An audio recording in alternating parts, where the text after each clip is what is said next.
Hello and welcome back to my channel, and can you believe it, we're already in another favorites video. Time is flying by. There's already starting to be Halloween stuff in stores like Michael's.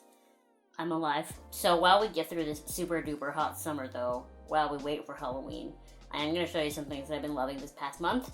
We're going to talk about hair, makeup-y, that sort of thing stuff in the first half of this video. And then I have a very, other direction to take the second half of this video, because I've been doing the same thing all month, watching the same thing, and I know I'm gonna ramble, so I'm gonna save that for the second half, so that if you're just here for hair and makeup, you can just leave after, and you can save yourself from me rambling. So Urban Decay has actually put their Naked Skin Foundation on sale before for half off, and I regretted not buying it. So this time when I saw it on sale for half off, I was really excited. I went to Sephora, I got shade match. She shade matched me to shade 2, but I didn't think that was right. So I bought 3.25. I could not have bought a different, a more different shade. And this is the foundation that I'm wearing right now. Could you imagine me in shade 2? I feel like I would look absolutely ghostly.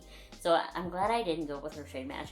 And so I bought this, and I was really excited about it. I actually really like it, and I was gonna do a Tuesday review on it for you. And then I find out it's being discontinued, and that's why it's on sale. Why does this always happen to me? So I bought this foundation. I really like it, actually. I remember a couple years ago when, I think the only time ever I've had my makeup done at Sephora, she used this foundation on me, and I didn't like it. And I think I didn't like it because she didn't set it. It really sunk into all my wrinkles and made me look 1,000 years old. And I remember it looking sparkly for some reason. Maybe that was just her using, a weird highlighter and it got everywhere or something. I don't know what the situation there was. But I specifically remember it sinking into my lines and being sparkly, and I didn't like that. But I put this on with a brush. I blend it out with my sponge. I do my eye makeup, and then I set all my face with powder, and I really like it. Like I said, I'm wearing it right now. If you can still find this in Sephora, I would tell you to get shade matched, but I did and didn't buy the shade she told me to. So just pick your shade, if they still have it, and buy it, because it's $25 rather than $53 or whatever it was. And I'm not going to stay here too long because you can't get it anymore. Also on my face today, something else I've been loving. So I finally decided to start trying out my Colourpop liquid liner. I don't know if you remember, but I bought the navy blue one. This, what is it actually called? Oh, crazy, but without the A, so and I really like it. It almost passes for black. Sort of, sometimes almost. If it's not very well lit in the room, it probably looks like I just have really dramatic black eyeliner on, but no, it's navy. I like this liner because it's very pigmented, it's easy to put on, it glides on smoothly, but my one downside is that it's not very waterproof, really not waterproof. My eyes water at all, it'll smudge into my eye creases. So I actually just, before shooting now, I had to fix the inside corners of my eyes because they were completely gone. So keep that in mind if you want to try these eyeliners. I don't know how the lighter shades fare because I only bought this one, so maybe they're a little bit different, but I like the navy one a lot, and I've been wearing it a lot lately. They're inexpensive because it's Colourpop, so it's great, but just not the most waterproof thing on the planet. This last month on my lips, I've only been wearing 2 things. The one that I'm wearing right now is again from Colourpop. This is the Ultra Satin Lip in Strip. I really like it. It's really nude, really neutral, brownie. I always forget how much I like this formula. It's really comfortable to wear. It's hydrating. It doesn't dry my lips out. It's got a slight tackiness to it, but it's not too bad, and it lasts pretty well. I wore this all day. And if I wasn't shooting a video, I wouldn't have really felt the need to reapply because it was still kind of there. It was just wearing off. The outside edges weren't as crisp, but really I would have been fine. I don't know, overall I think their Ultra Satin Lips are a really great formula, and I would, I already have a couple of these and I would keep trying them. I really think I'd really like to get a bright red in this, a blue base red, because what I like about them is that they don't bleed. So it would keep its shape really well, and then I wonder if as it wore off it would stain, sort of like this one does. I'm just excited to try it. So someday, when I have money again, don't know when that's going to be, I will buy a red shade of this. And then the other lipstick I've been wearing was actually in an Ipsy bag a long time ago, and I love it, and I've always loved it, and I actually wear it quite often, but I just thought I would remind you. So this is the Mellow Cosmetics lipstick in the shade Posh. It's just similar to the shade I have on now. It's sort of like a brownie with a hint of pink to it. It's a really nice nude. I really like the bullet. I think it's a nice bullet. It's very similar to MAC. It just feels a little bit cheaper. Looking at Mellow's Instagram, I have a lot of great stuff. I also have that palette from them, which is alright, but I really hope that Mellow's the next big up-and-coming brand, I feel like I'm getting so tired of the same brands over and over again because none of them ever really seem to do anything exciting. So I'd like to see some new brands come up and kind of challenge the bigger ones, and I hope that one of them is Mellow because I really like this. And then I actually can't remember if I mentioned this in a video in the past or not, but the retinol that I always use by The Ordinary, they discontinued. and they discontinued it. I asked them on Instagram, they said it's because it was too strong. Which makes me wonder if, like, they got in legal trouble or something. Like, maybe it was, they said it was, like, professional grade, so I'm wondering if, like, it damaged someone's skin and then they got in trouble or something, because I feel like it's weird to discontinue it, right? Because I like it so much, it was so good on my skin. So the one that they told me to buy to replace it is the Retinol 1% in Squalene. Squalene? Ooh. This is alright. This is a decent replacement for that one. I like the other one better because it was a little bit harsher. Like, my skin really looked nice and redone after I used it. This one doesn't really do as much, but it does hydrate my skin more than the other one did. And I definitely feel like it looks nice. And then the last sort of makeup-y skincare thing that I want to mention is probably a no-brainer and probably one of those things that everyone else in the world knew except for me. So I have been using a wide tooth comb just as a hairbrush for like a long time now. My regular hairbrush, I don't really have one. I've been using the Tangle Teezer, but I don't like it because it doesn't have a handle, so I always throw it around. So this, you know, I just like to use the wide tooth comb. And I've been transferring this in and out of the shower, but then forgetting it and then not, so I just stopped. And then one day I had this brilliant idea, and I was like, why don't I just buy a second wide tooth comb? So now I have another wide tooth comb, and it stays in the shower. And I think it's like meant for the shower, because it's even got like a hooky on the bottom to like hook on the shower head. And having a wide tooth comb in the shower is game-changing. It's life-changing, it's game-changing. If I put a hair mask in or conditioner or something, the ability to brush it through immediately is amazing. That way I know it's getting all of my hair strands. I'm brushing through any knots, evenly distributing the product. It's amazing. And then, while I'm rinsing, I can brush then too, because I always have this nasty habit of like leaving too much conditioner somewhere in the back of my head because my arms get tired and my hair is so thick back there. So I can able to brush through it and really make sure that I get everything out. It's completely changed. It's completely revolutionized my hair washing.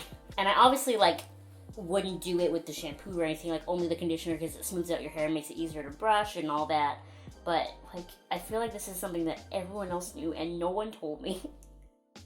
But it just completely makes everything easier, especially if I'm like, I don't even know, like if I'm using that hair mask that I use that has color in it, the Ion one, like I'll put it all through my hair and then I comb it and I know it's gotten everywhere evenly.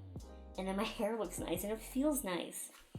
Man, someone should, next time there's something like that, you have to tell me.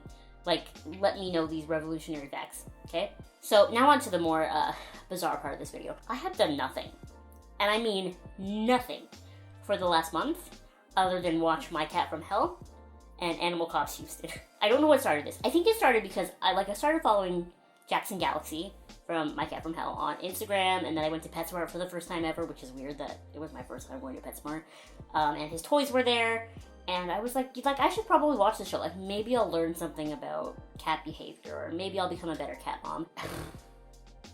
All I learned is that people are dumb, and they keep adopting animals that they don't know anything about. Like, so many people adopt cats and think they're just gonna be, like, cute, I don't know, things in their house, and they don't realize that this is a living thing I have to take care of. Drives me nuts. Almost every family, at least in the first couple of seasons, because a lot of people on YouTube have just uploaded the first couple of seasons, so shout out to you, you're the best. But like, most of the problems with the first couple of seasons of families are solved by Jackson being like, so, did you know you have to play with your cat? And they're like, what do you mean I have to play with my cat?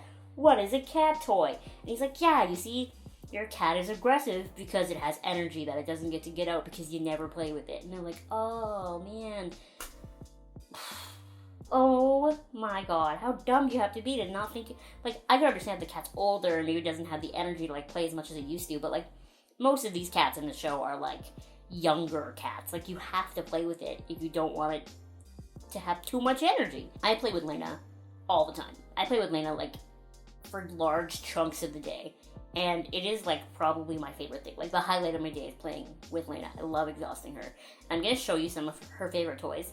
I can't show you the main one, what Jackson Galaxy would refer to as the jackpot toy, because she's actually just right over there, and if I even take it out, her pupils will go large. But it's a fishing rod toy, and a very specific fishing rod toy because it has like sort of plasticky tassels that crinkle on it, and that's it. Like the plasticky crinkle sound for Lena, like that's it. That's her craziness. So like this is a ball that I bought for her at Pet Value, and it crinkles and it's plastic, and it basically has like strips of this on it, and she loses her dang mind.